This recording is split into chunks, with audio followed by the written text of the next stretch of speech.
Hello, this is question 5 from the Specimen B MAT paper.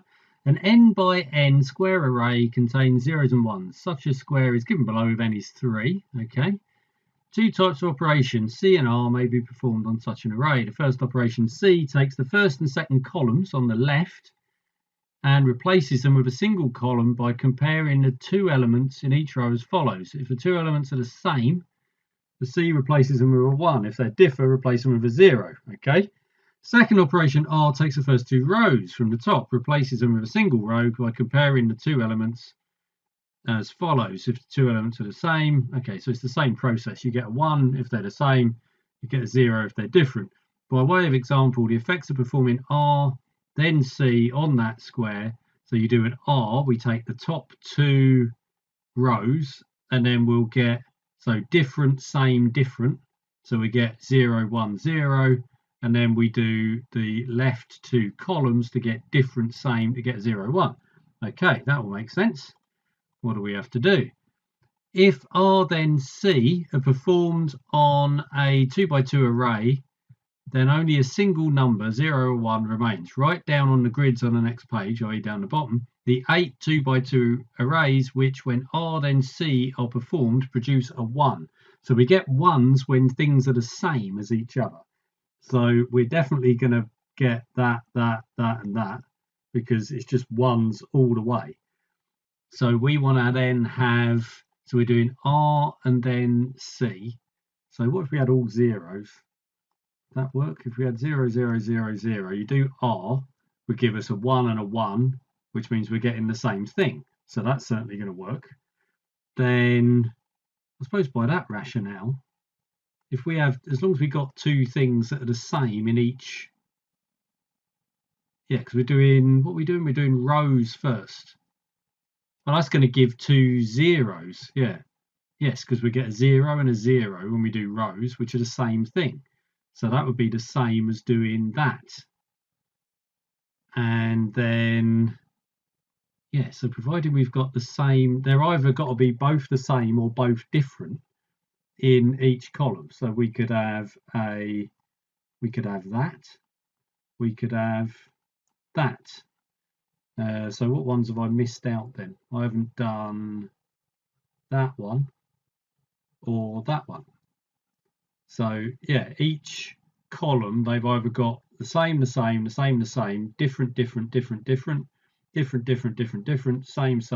same.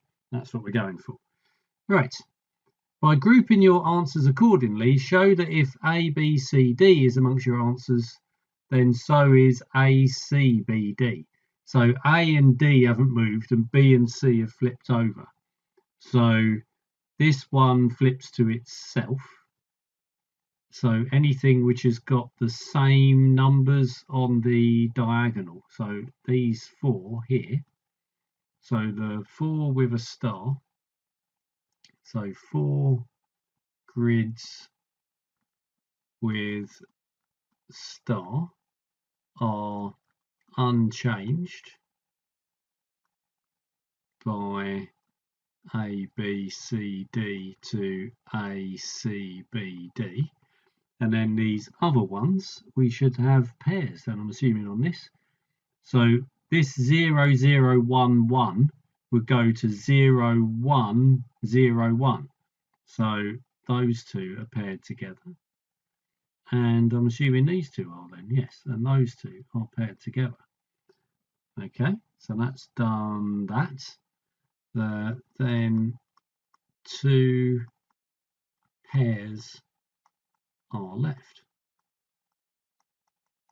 Okay, explain why this means that doing R then C on a 2 by 2 array produces the same answer as doing C then R. So if we do R then C, it's going to give the same as C and then R. So if we do R, so if we were doing on this one R and then C, so we'd be combining these two. We'll be looking at those, A and C, and then B and D. And if we're doing C and R, we're comparing A and C and B and D. Right, so R on A, B, C, D compares A and C and B and D, which is the same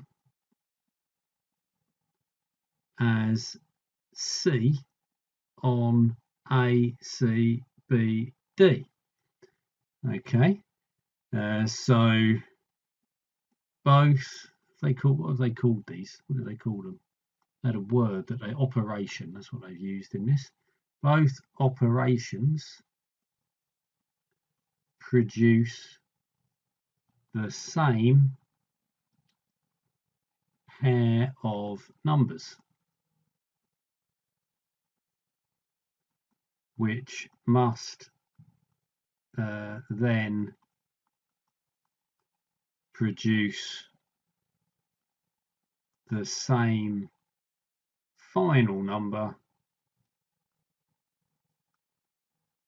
when C or R is operated upon them. So that's a bit of a weird way of putting them. Yes, where C or R is operated upon them. Okay, we'll go with that. A little bit weird English, but still, I think it makes sense. Right, so I'm going to need a new sheet after that. That's taken up a lot of space.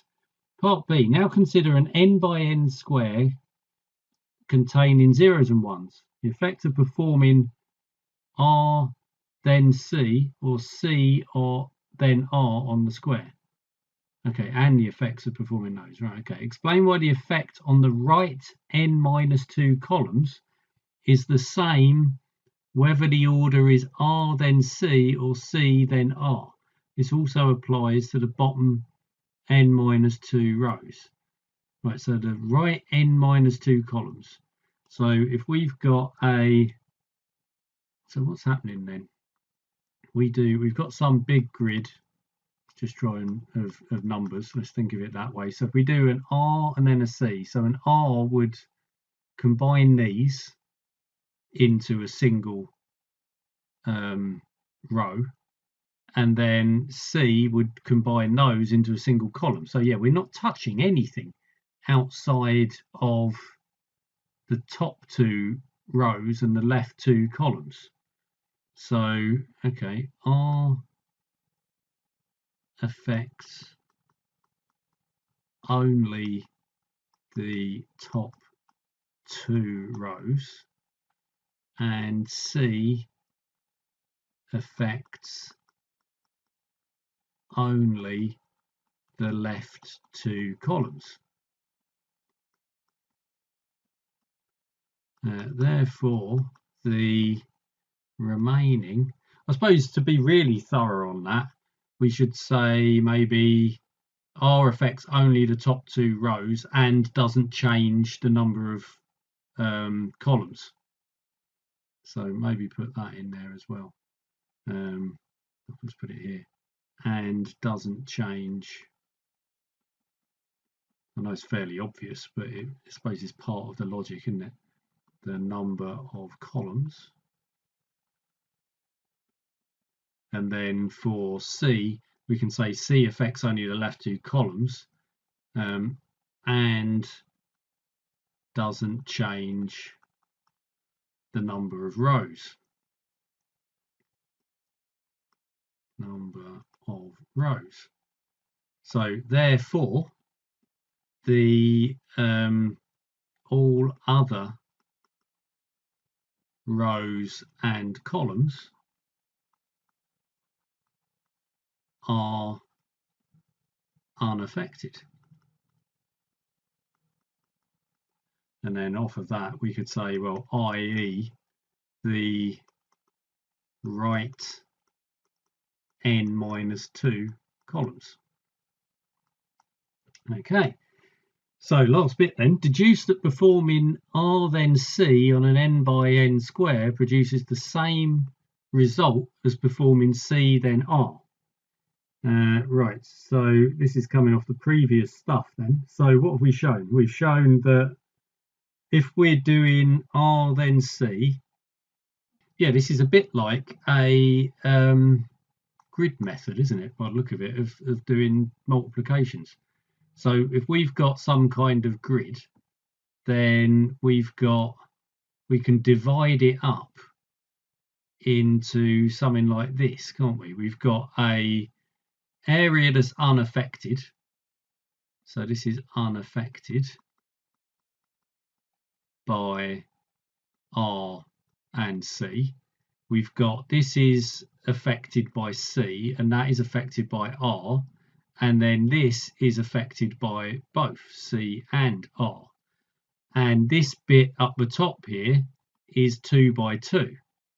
So what we're saying then is we've already shown in this part here, in part A2, that it doesn't matter on a 2 by 2 grid which way round we do it.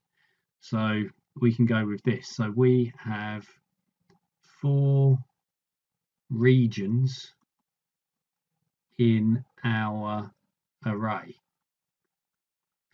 So I suppose I could number these, couldn't I? I've written those in, but let's go 1, 2, 3, 4. So we've got 1 as per part A2. It doesn't matter. Well, actually, that's a quicker way of putting it is to say R then C is same as C then R. So that's dealt with that. For 2, only, well, not affected by C. So C then R, same as R then C. For 3, we've got not affected by R.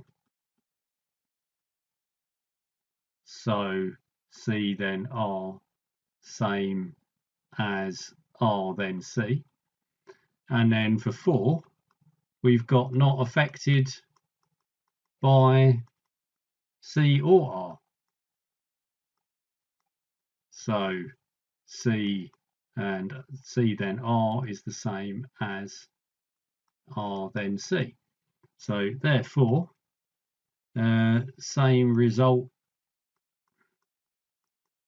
whether CR or RC.